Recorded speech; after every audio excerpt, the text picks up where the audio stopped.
말씀 들어가기 전에 제가 먼저 여러분 앞에 회개합니다.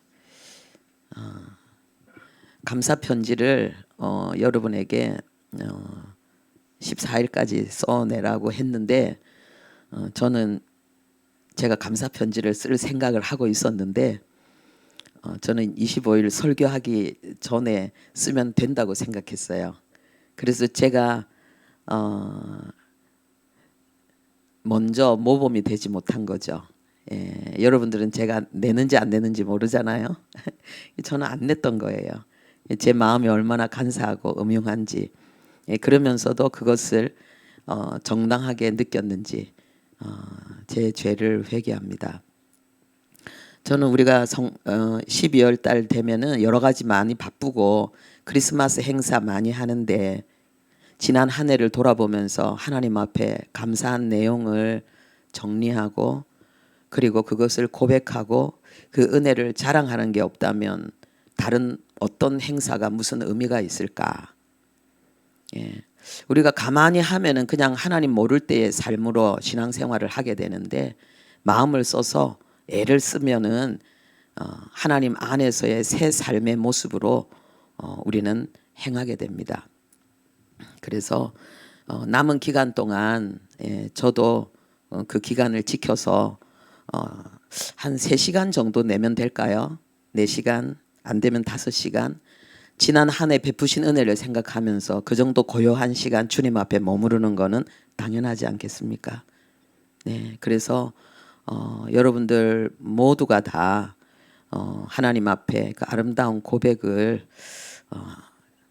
그 고백의 시간을 가지고 우리가 진짜 그 하나님 앞에 사람 앞에 그리고 우리 믿음의 후배들에게 부끄러움이 없는 그러한 믿음의 길을 우리가 함께 걸어갈 수 있기를 바랍니다. 할렐루야. 네, 지난주에 이어서 오늘은 하나님의 나라에 대한 두 번째 내용을 함께 살펴보겠습니다. 이 열문화의 비유인데 예수님의 이 비유의 내용이 하나님의 나라에 대한 내용을 우리에게 설명하고 있거든요. 우리 본문 누가복음 19장 11절에서 27절까지 우리 함께 합독하겠습니다. 그들이 이 말씀을 듣고 있을 때에 비유를 더하여 말씀하시니 이는 자기가 예루살렘에 가까이 오셨고 그들은 하나님의 나라가 당장에 나타날 줄로 생각함이더라. 이르시되 어떤 귀인이 왕위를 받아가지고 오려고 먼 나라로 갈 때에 그 종 열을 불러 은화 10문화를 주며 이르되 내가 돌아올 때까지 장사하라 하니라. 그런데 그 백성이 그를 미워하여 사자를 뒤로 보내어 이르되 우리는 이 사람이 우리의 왕됨을 원하지 아니하나이다 하였더라. 귀인이 왕위를 받아가지고 돌아와서 은화를 준 종들이 각각 어떻게 장사하였는지를 알고자 하여 그들을 부르니 그 첫째가 나와 이르되 주인이여 당신의 한 문화로 10문화를 남겼나이다. 주인이 이르되 잘하였다 착한 종이여 네가 지극히 작은 것에 충성하였으니 10고을 권세를 차지하라 하고 그 둘째가 와서 이르되 주인이여 당신의 한 문화로 5문화를 만들었나이다. 주인이 그에게 이르되 너도 5고을을 차지하라 하고 또 한 사람이 와서 이르되 주인이여 보소서 당신의 한 문화가 여기 있나이다. 내가 수건으로 쌓아 두었었나이다. 이는 당신이 엄한 사람인 것을 내가 무서워함이라. 당신은 두지 않은 것을 취하고 심지 않은 것을 거두나이다. 주인이 이르되 악한 종아 내가 네 말로 너를 심판하노니 너는 내가 두지 않은 것을 취하고 심지 않은 것을 거두는 엄한 사람인 줄로 알았느냐. 그러면 어찌하여 내 돈을 은행에 맡기지 아니하였느냐. 그리하였으면 내가 와서 그 이자와 함께 그 돈을 찾았으리라 하고 곁에 섰는 자들에게 이르되 그 한 문화를 빼앗아 10문화 있는 자에게 주라 하니 그들이 이르되 주여 그에게 이미 10문화가 있나이다. 주인이 이르되 내가 너희에게 말하노니 무릇 있는 자는 받겠고 없는 자는 그 있는 것도 빼앗기리라. 그리고 내가 왕됨을 원하지 아니하던 저 원수들을 이리로 끌어다가 내 앞에서 죽이라 하였느니라. 아멘.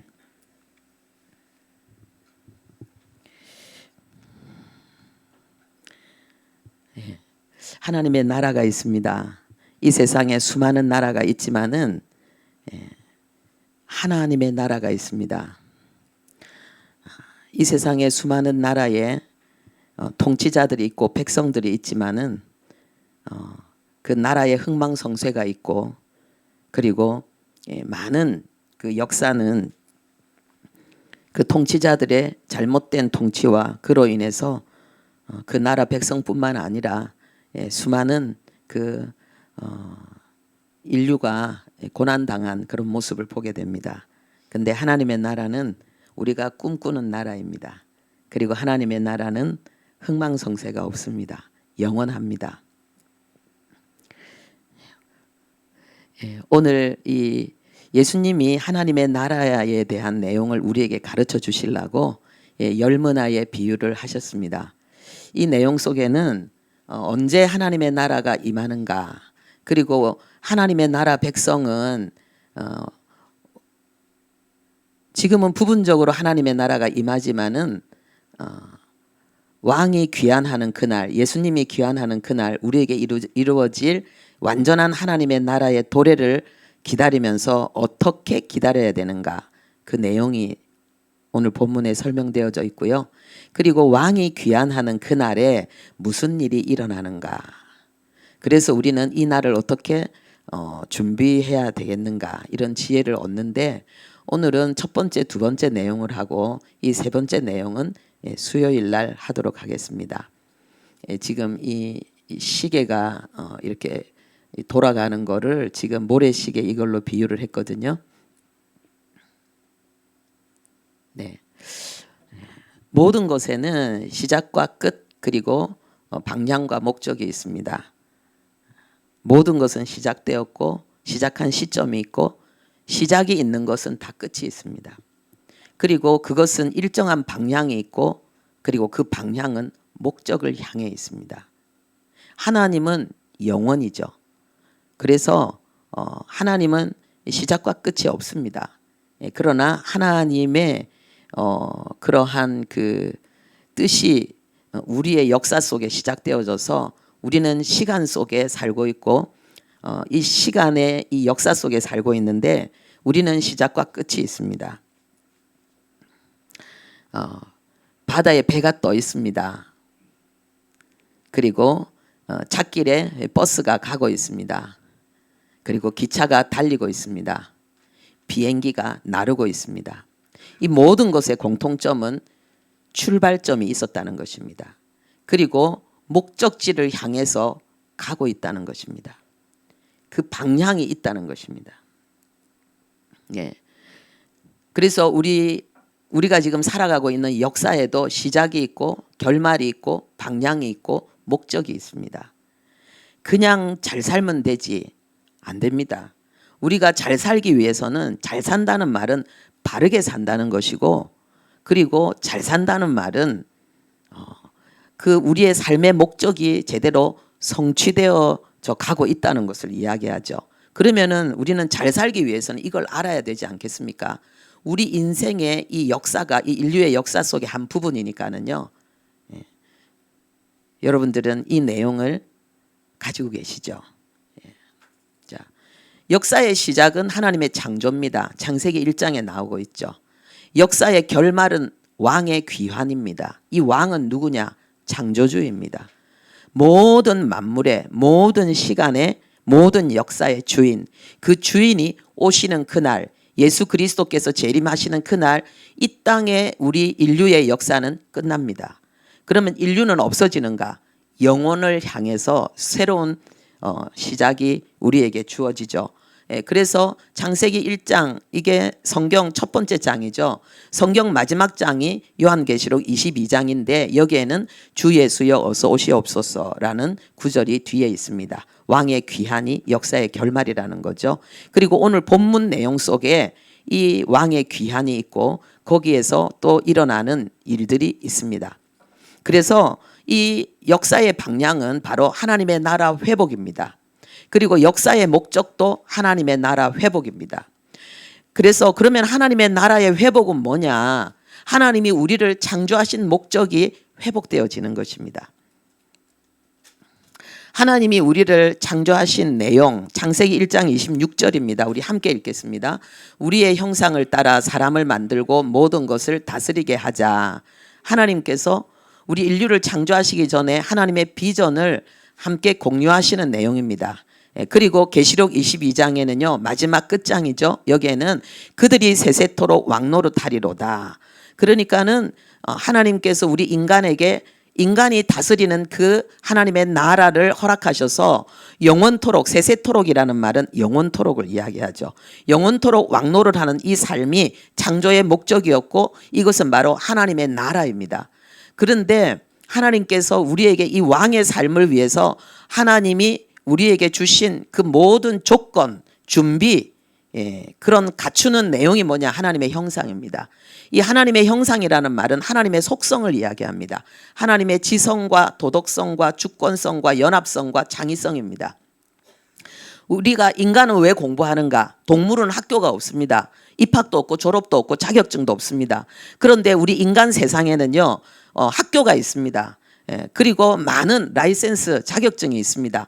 왜요? 우리 인간은 끊임없이 배우는 존재이기 때문에, 하나님의 지성이 우리에게 있기 때문에 우리에게 도덕성이 있습니다. 그래서 우리가 뭔가 사람이 다툴 때에, 뭔가 갈등이 생겼을 때에 우리는 거기에서 내가 옳다 네가 옳다 하면서도 왜 그 다툼이 있는가? 그 내가 옳고 네가 옳다고 하는 것의 근거가 뭐냐? 하나님이 우리 인간에게 주신 도덕성이 있습니다. 하나님의 법이 우리에게 있습니다. 그래서 우리 인간은 누가 뭐라 하지 않아도 숨은 죄를 지어도 자기 양심 속에 뭐 아니라고 변명을 하면서도 끊임없이 내 마음속에 꺼리끼는 것이 있고, 이 꺼리낌을 해결하기 위해서 끊임없이 변명을 찾아내는 것은 우리 인간에게는 도덕성이 있고 그 도덕의 기준이 있다는 거죠. 그래서 배가 가는 길이 있고 버스가 가는 길이 있고 비행기가 가는 길이 있는 것처럼 우리 인간이 살아가야 될 삶의 길이 있고, 그것은 하나님께서 우리에게 주신 도덕성으로 들어있고, 그리고 이 하나님의 말씀에 이 도덕에 대한 모든 내용이 다 들어있는 것입니다. 우리가 정의와 공의라는 이야기를 하는데 이 정의가 뭔가, 이 정의라는 말은 하나님이 당신의 피조물을 통치하는 데 있어서 하나님이 가장 중요하게 여기는 그 사상이에요. 그러니까는 하나님의 정의는 철저하게 이 도덕성과 함께 연관되어져 있습니다. 우리 인간은요, 자기가 뜻을 정하는 거예요. 자기가 의지를 발휘해서 자기가 뭔가를 발휘해내는 거예요. 이 주권성이죠. 그래서 하나님은 우리에게 권세를 주셨습니다. 그래서 이 세상에 보면은요, 질서가 있어요. 그 질서는 전부 권위의 체계에 의해서 움직여지는 것입니다. 가정이 정말 제대로 되려면 가정의 아버지의 권위가 서야 돼요. 이게 뭐냐? 하나님께서 우리 인간에게 주권성을 주셨기 때문에 그렇습니다. 모든 공동체에는 리더가 있습니다. 그리고 하나님이 만드신 모든 생명체에도 머리가 있습니다. 그래서 하나님이 머리이고 하나님의 주권이 하나님의 모든 피조물을 향해 펼쳐질 때에 하나님은 그 각 생명체뿐만 아니라 모든 공동체가 하나님의 주권, 하나님이 나누어진 주권을 하나님의 뜻대로 바르게 발휘하는 그 질서와 그 균형과 그 조화 속에서 하나님의 그 신성의 충만함을 누리도록 하셨습니다. 그래서 우리 개인에게도 주권이 있습니다. 그래서 우리가 기분 나쁘고 자존심 상하고 견딜 수 없는 거는 뭐냐? 내 주권이 침해당했을 때에 내 삶에 대해서 내가 결정하고 내가 소신껏 뭔가를 밀고 나가는데 그거에 대해서 뭔가 방해가 생겼을 때 우리는 견디지 못하는 거예요. 이것은 나쁜 것이 아니고 하나님의 마음과 뜻인 경우가 많이 있습니다. 모든 공동체가 다 그렇습니다. 이 창세기 3장의 범죄는 무엇입니까? 이 주권성을 부인하는 거죠. 하나님의 머리 대심과 왕 대심을 부인하고 모든 곳에 내가 왕노릇 하려고 하는 거, 이것이 창세기 3장 그 죄의 세력입니다. 그리고 하나님의 속성 중에 중요한 게 이 연합성입니다. 이 연합의 극치가 뭡니까? 삼위일체 하나님. 철저히 성부, 성자, 성령 하나님은 다른 인격이면서도 철저히 본질적으로 하나이십니다. 그 뜻에 있어서 하나고 그 목적에 있어서 하나고 그 방법에 있어서 철저히 하나이십니다. 그래서 하나님께서 우리에게 이 하나님의 이 속성, 이 연합성을 주셨기 때문에 우리가 뭡니까? 가정을 이루는 거예요. 교회를 이루는 거예요. 예. 그리고 어떤 회사, 어떤 공동체를 이루어서 한 마음 한 뜻이 되면은 하나님의 역사가 일어납니다. 그래서 나쁜 방향으로 한 마음 한 뜻 되어도 어마어마한 역사가 일어나요. 그래서 하나님께서 바벨탑을 무너뜨린 것입니다. 우리가 하나님의 형상을 이루면은 다스리고 지배하고 정복하고 생육하고 번성한 삶이 이루어지는데 이게 하나님의 나라의 삶인데 이것을 위해서는 하나님의 그 우리가 잃어버린 진리의 지식을 배워야 되고 하나님이 우리에게 허락하신 도덕성이 우리 안에서 깨어나서 충만하게 역사해야 돼요. 그러면은 부부 사이에 그렇게 싸울 일이 없죠. 별로. 예, 싸워도 이 도덕성 안에서 싸우기 때문에 굉장히 서로가 행복해지고 가정이 아름답게 세워지는 그런 갈등을 극복하는 결과를 낳게 되죠. 하나님의 이 형상이 우리 안에 이루어질 때 너무나도 아름다운 연합이 이루어지고 하나님의 형상이 이루어질 때 여러분의 꿈과 비전을 향해서 여러분은 강력한 도전과 성취의 복을 누리게 되고 그리고 하나님은 우리에게 이 창의성을 주셨습니다. 끊임없이 새로움을 추구하게 하셨습니다. 사람이요 태어나서 죽을 때까지 계속 변합니다. 늙어가는 것은 나쁘게 변하는 것 같지만 그러나 그 내면은 성숙하게 계속해서 그 정신은 그 영혼은 변화되어지고요. 하나님의 그 자녀의 그 속사람은 계속 변화되어집니다. 계속 하나님을 닮아갑니다. 계속 행복합니다. 그래서 우리의 마음의 그 중심을 눈으로 보이는 것, 외적인 것에서 내면적인 것으로 그리고 겉사람이 아니라 속사람으로 이 세상이 아니라 하나님의 비전, 하나님의 얼굴로 우리가 마음의 시선을 딱 바꾸면은 우리는 행복합니다. 눈에 보이는 것들, 물질적인 것들, 세상으로부터 자유하게 됩니다. 날마다 새로운 거예요. 날마다 새로운 거예요. 우리 자신도 새롭고 가정도 새롭고 교회도 새롭고 여러분의 삶의 모든 그 주어진 일도 새롭고 계속해서 성장하고 성숙하고 그래서 우리는 다스리는 삶이 되는 거예요. 예.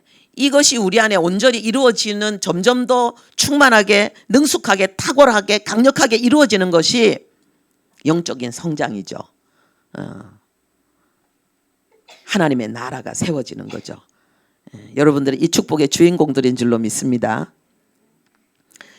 이제 구체적으로 들어가 보겠습니다. 이 멋진 이 하나님의 나라의 이 내용이 우리에게 이제 이루어지는 그 부분 언제 하나님의 나라는 임하는가 계속 이 부분에 대해서 우리가 공부하고 있지만은 좀 봅시다.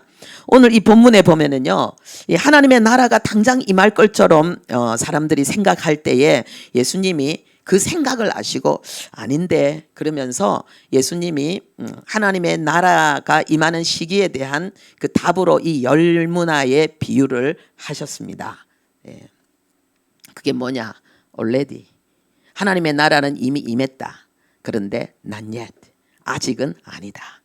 그러니까 하나님의 나라가 부분적으로 임했다는 거예요. 완전한 하나님의 나라는 아직 이루어지지 않았다는 거예요. 그러니까 어떤 분은 이게 하나님의 나라의 최소 단위가 우리 안에 우리의 내면 속에 마음 속에 있는 하나님의 나라 우리 몸의 수많은 세포가 다 이렇게 하나로 소통하고 연합하고 함께 이렇게 활동함으로 인해서 이 몸이 움직이는 것처럼 하나님의 나라가 예수 믿는 우리 사람 각자의 심령 속에 임해서 그래서 이제 멋진 하나님의 나라가 이 세상에 펼쳐지다가 이제는 시공의 제한을 받는 이 하나님의 나라가 시공의 제한을 받지 않는 영원한 내세에서 본격적인 하나님의 나라의 영광 가운데 우리가 들어가게 될 것이라는 거 이거를 하나님께서 이 열문화 비유로 말씀하셨습니다. already. not yet. 이미 임했지만 그러나 완전하게 임할 그 나라를 우리는 기다리는 자들이죠. 본문에 예수님께서 이 열문화 비유를 처음에 말씀하실 때에 어떤 귀인이 왕위를 받아가지고 오려고 먼 나라로 갈 때에 이렇게 이야기했습니다. 여기에서 이 귀인이란 말은 아주 고귀한 분을 이야기하는 것입니다. 여러분, 이 땅에서 가장 고귀한 분이 누구겠습니까? 예수님이죠. 다윗의 혈통, 만왕의 왕으로, 이때 이 다윗의 혈통은 육신적인 혈통을 이야기하는 게 아니죠. 영적인 혈통을 이야기하는 거죠. 만왕의 왕으로 이 땅에 오신 예수 그리스도인데, 예수님께서 이 귀인이라고 하시는 이야기는 그냥 아주 귀한 존재. 그러니까 이 말을 사람들이 들으면 이게 뭔 말인지 몰라요. 그런데 뭔가 특별한 귀인이라고 생각했을 것입니다. 그리고 그분이 갔다가 오신다는 거예요. 이게 비유로 설명하고 있죠. 예수님께서 이 땅에서 이제 십자가 그 사역을 통해서 복음을 완성하시고 이제는 부활하셔서 하늘로 올라가셨잖아요. 올라가시면서 예수님이 내가 다시 온다 그랬잖아요. 바로 그 부분을 지금 여기서 이야기하고 있는 것입니다. 또 하나님의 나라가 이미 임했다는 그 중요한 내용이 뭐냐? 빌라도의 법정에서 예수님이 정확하게 말씀하셨습니다. 빌라도가 그 당시 예수님 당시 유대 나라의 총독이잖아요. 로마의 총독으로 유대 나라에 와 있는 자였는데 그가 질문합니다. 네가 유대인의 왕이냐? 네가 하나님의 백성들의 왕이냐? 이 질문이죠. 거기에 대해서 예수님이 뭐라고 말씀하셨는가? 내가 왕이다 그랬습니다. 왕이 와 계시거든요. 그러니까 뭡니까? 하나님의 나라가 부분적으로 지금 임해 계신 거예요. 임한 거예요. 하나님의 나라가 부분적으로 임했다는 그 내용을 우리가 또 볼 수가 있습니다. 예수님의 그 초성이다 이렇게 말하기도 하고요. 예수님의 첫 메시지의 내용이다 이렇게 말하고 있기도 합니다. 마태, 마가, 누가, 요한이 동일하게 예수님께서 하나님의 나라에 대한 말씀을 선포하셨는데 특별히 마태, 마가는 예수님의 그 첫 번째 메시지, 예수님의 첫 설교의 내용이 뭐냐? 하나님의 나라였다는 것을 말하고 있습니다. 천국이 가까웠느니라. 하늘나라를 이야기하고 있는 거예요. 왜 천국이라고 했을까? 이 땅의 수많은 나라와는 다르다는 거예요. 완전히 다른 차별화된 아주 특별하고 아주 존귀한 영원한 그 나라가 지금 여기에 왔다는 거예요. 가까이 왔다는 말이 뭡니까? 내 옆에 있다는 거예요. 이 땅에 하나님의 나라가 있다는 거예요. 내 옆에. 그러니까 가까이 왔다는 건 뭐냐? 네가 이 나라를, 네 옆에 와 있는 이 나라를 네가 소유해라 이 말이거든요. 마가도 하나님의 나라가 가까이 왔다 이렇게 예수님이 말씀을 전했다고 소개하고 있습니다. 그러니까 천국이 바로 하나님의 나라라는 거죠. 하나님의 나라는 이 땅의 나라와 다른 아주 신비롭고 존귀한 나라라는 것을 설명하고 있습니다. 예수님의 메시지가 이거였습니다. 그리고 또 누가는 예수님께서 이 중요한 말씀, 하나님의 나라에 대한 말씀하신 것을 전했는데 우리 함께 읽어보겠습니다. 내가 다른 동네들에서도 하나님의 나라 복음을 전하여야 하리니 나는 이 일을 위하여 보내심을 받았노라. 아멘. 예수님이 이 땅에 오신 목적, 예수님이 십자가 지신 목적, 예수님이 그렇게 오해받고 그렇게 손가락질 당하면서 그렇게 배신당하면서 예수님이 때로는 눈물을 흘리면서 정말 땀방울이 핏방울이 되는 것처럼 처절하게 하나님 앞에 심한 통곡과 눈물로 간구와 소원을 올리면서 하나님이면서도 철저하게 인간으로서 하나님 앞에서의 그 사명의 길을 걸어가신 이유가 뭐냐? 하나님의 나라를 세우는 이 기쁜 소식, 하나님의 나라의 영원한 영광을 우리에게 주기 위해서 주님은 이 일을 위해서 이 땅에 오셨다는 거예요. 예수 믿고 구원받으세요. 이 구원이 뭐냐? 우리에게 하나님의 나라를 준다는 거예요. 우리에게 하나님의 나라 백성으로서 만왕의 왕이신 그분의 나라에서 우리가 왕노릇하는 그 삶을 우리에게 주시는 것, 이 어마어마한 것을 주기 위해서 주님은 그 험한 쓴잔을 마신 거예요. 우리가 한번 생각해 봅시다. 주님이 우리를 사랑하셔서 구원하셨다.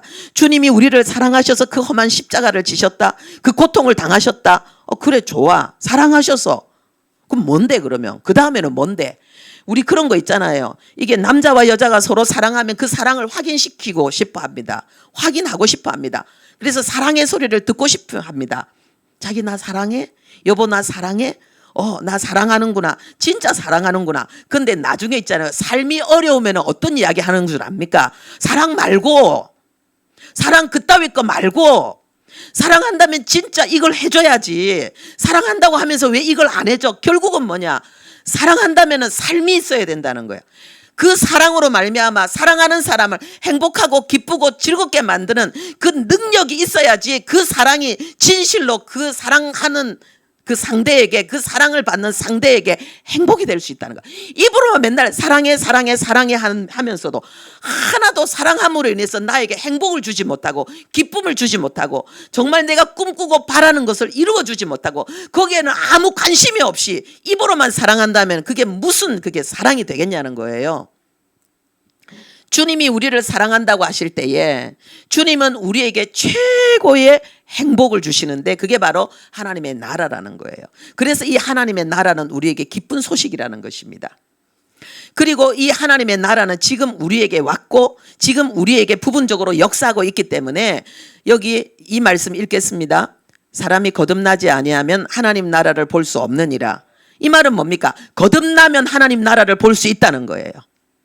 세상 사람들은 거듭나지 않았기 때문에 중생하지 않았기 때문에 그들은 하나님의 나라를 알지도 못하고 보지도 못하고 만지지도 못하지만은 거듭난 하나님의 사람들, 하나님 예수를 믿고 거듭난 그리스도인들은 하나님의 나라를 볼 수 있고 만질 수 있고 맛볼 수 있다는 것입니다. 할렐루야. 하나님의 나라는 실제하기 때문에.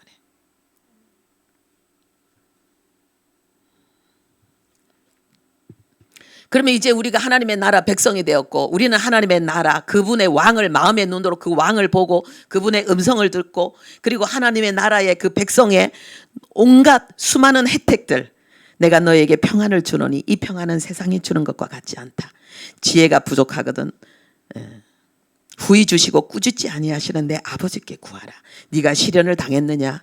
네가 어떻게 살아야 될지 모르겠느냐? 나에게 지혜를 구하라. 내가 너에게 지혜를 주겠다. 무엇이든지 기도하고 구한 것은 받은 줄로 믿으라. 그리하면 그대로 되리라. 무엇이든지 구하라 주실 것이요 찾으라 찾을 것이요 두드리라 열릴 것이니라. 이게 하나님의 자녀의 삶이잖아요. 우리가 하나님의 자녀의 그 하나님의 나라의 복을 누리는 거잖아요. 그러면 우리는 하나님의 복을 누리기만 하는가? 하나님의 나라의 그 축복을 내가 이렇게 위로를 받고 평안을 얻고 그리고 고난을 극복하고 기도하면서 하나님의 응답을 받고 도움을 받고 이렇게만 우리는 살면 되는가? 오늘 본문에 예수님이 비유한 말씀 속에는 그 모든 것을 하되 반드시 그 모든 것이 이것을 하면서 이루어져야 된다라고 말씀하십니다. 그게 어떻게 기다려야 되는가? 다시 오실 왕의 귀환을. 네.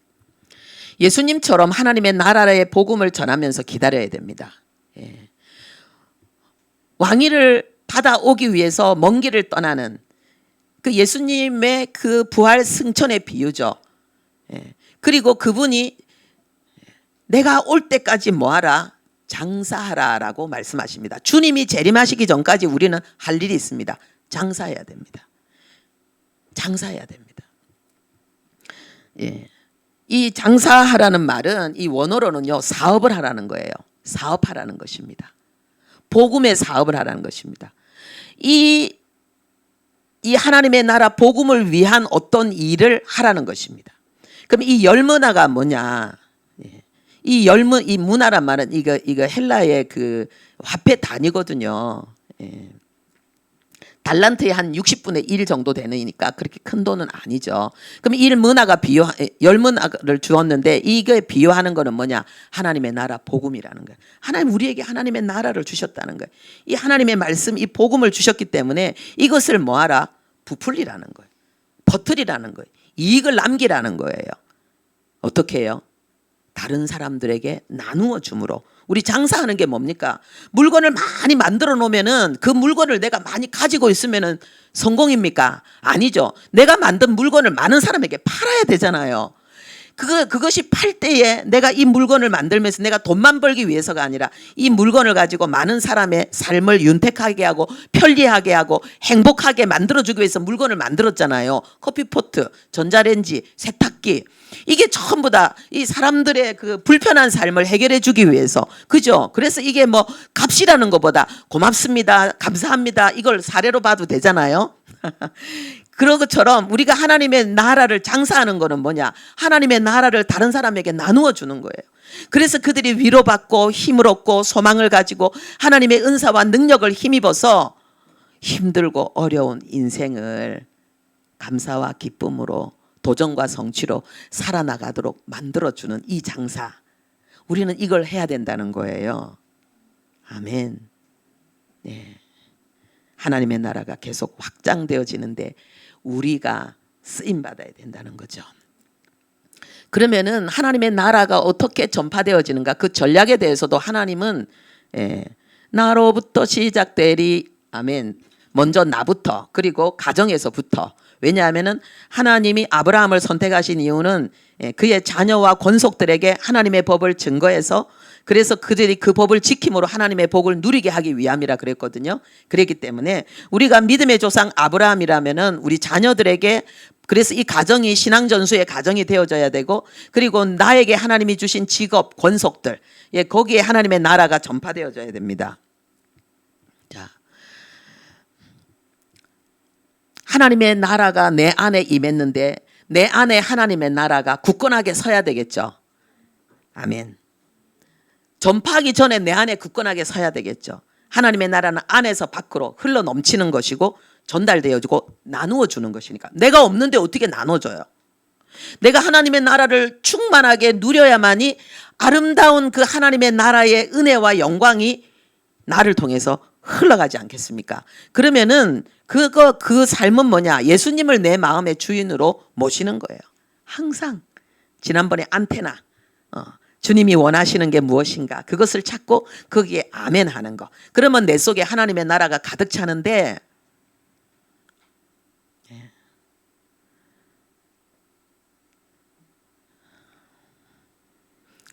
하나님이 주는 평안과 기쁨이 여러분의 마음에 가득 차게 됩니다. 예. 자, 그리고 우리 가정에 뭐 고마워라 임마누엘 365일 가정 예배를 드린다는 것을 딱 정하시고, 마음으로 정하시고요. 어떤 식으로 가정 예배를 드리는지 거기에 대한 방법은 또 어렵지 않아요. 편안하게 생각하시면 됩니다. 그리고 요분들이 의사 선생님들이죠. 근데 복음을 위한 옷을 입은 거예요. 의료 선교를 하고 있는 거죠.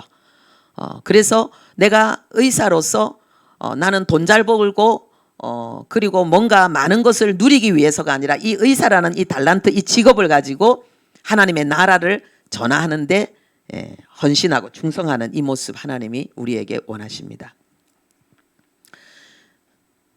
자, 보세요.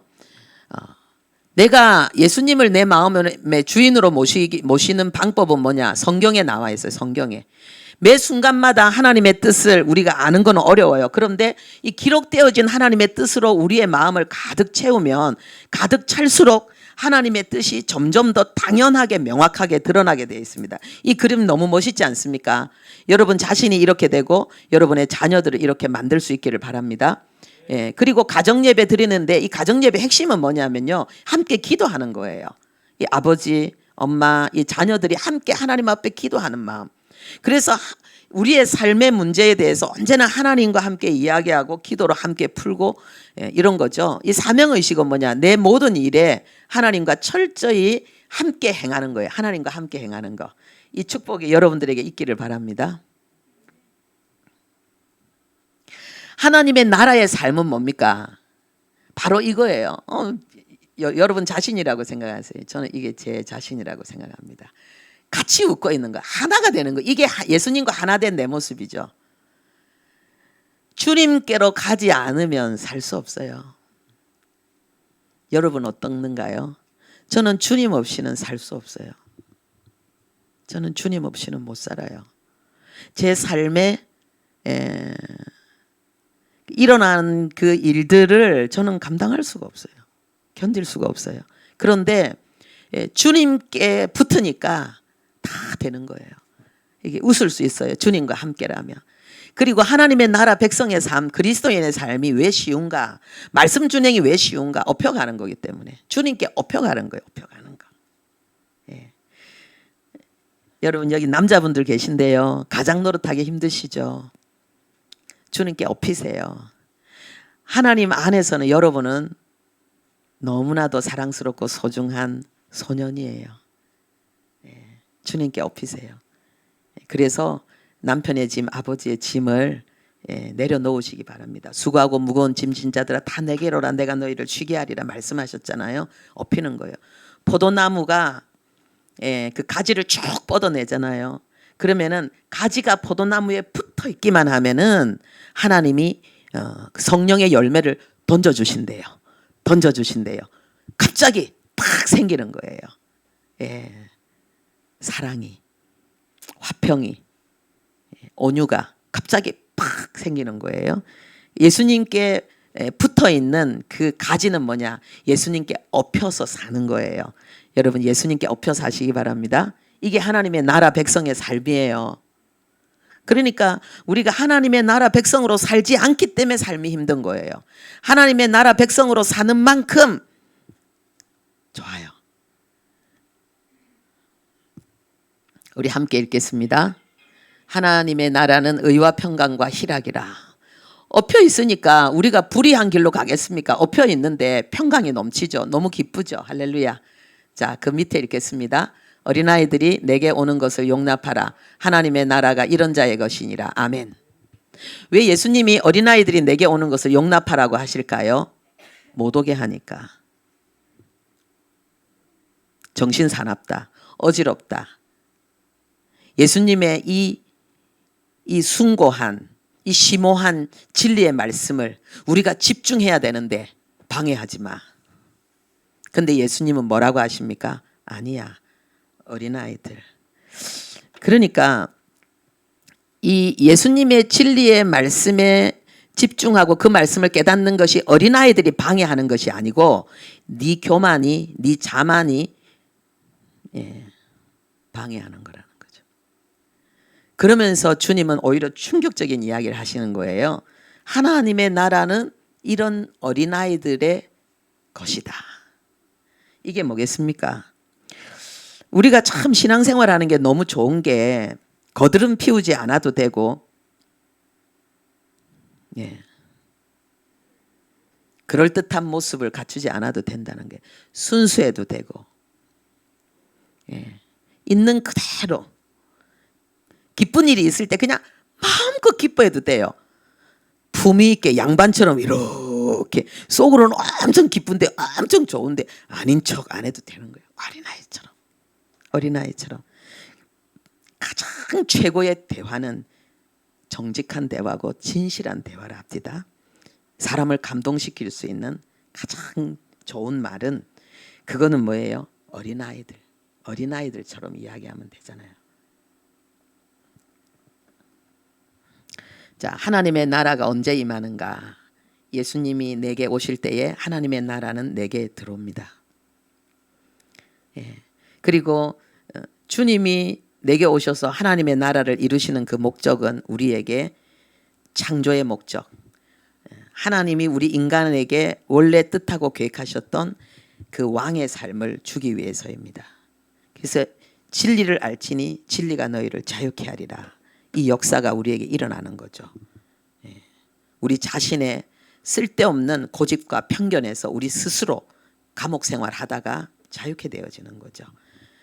그리고 하나님의 나라 백성은 어떻게 살아야 되는가? 하나님의 나라를 장사하는, 하나님의 나라를 충만하게 수많은 사람들에게 나누어 주는 삶을 살아야 됩니다. 그리고 모든 시작이 있는 것은 반드시 끝이 있는 것처럼, 우리 인생이 출생이 있고 사망이 있는 것처럼 역사의 시작과 끝이 있는데 그 끝은 바로 왕의 귀한 예수님의 재림이라는 거죠. 그때 무슨 일이 일어날 것인가?